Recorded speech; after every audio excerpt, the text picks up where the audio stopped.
বল বলবো আজকে রেসিপি খাসির মাংস।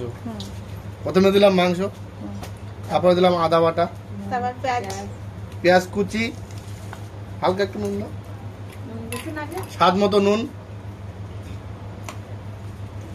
তারপরে লঙ্কা বাটা, স্বাদ মতো ধনের গুঁড়ো,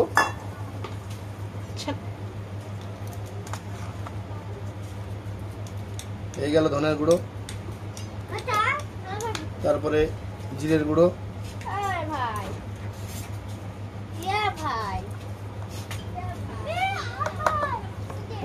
পরিমাণ মতো হলুদ। না, টক দইয়ের কোনো ব্যবস্থা নেই। কুচনো টমেটো,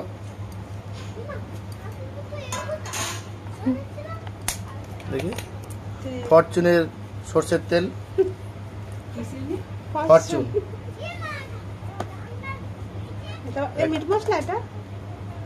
তেল ওই জন্য ধীরে ধীরে পড়ছে।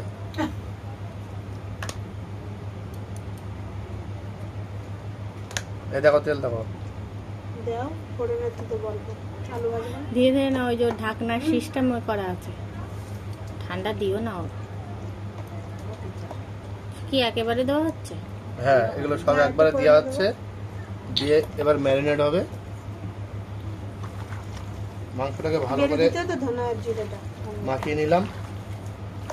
গোটা ছিল এই মাখানোর পর এটাকে 10 থেকে 15 মিনিট একটু রেখে দেবো। তারপরে উনুনে দিয়ে কড়াইতে তেল বেরোবে, তো তেল আছে কম।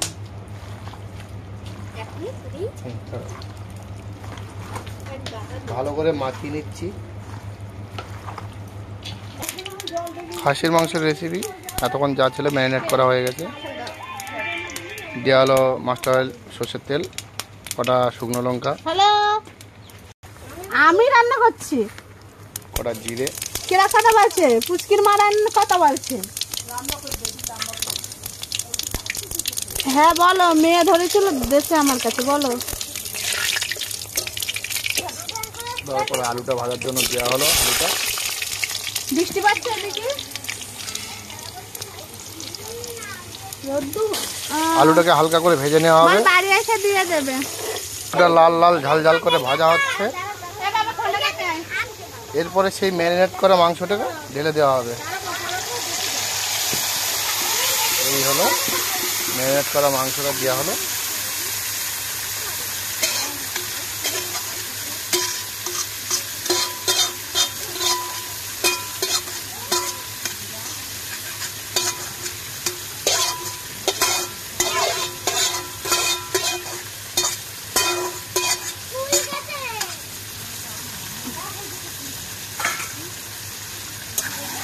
What's that?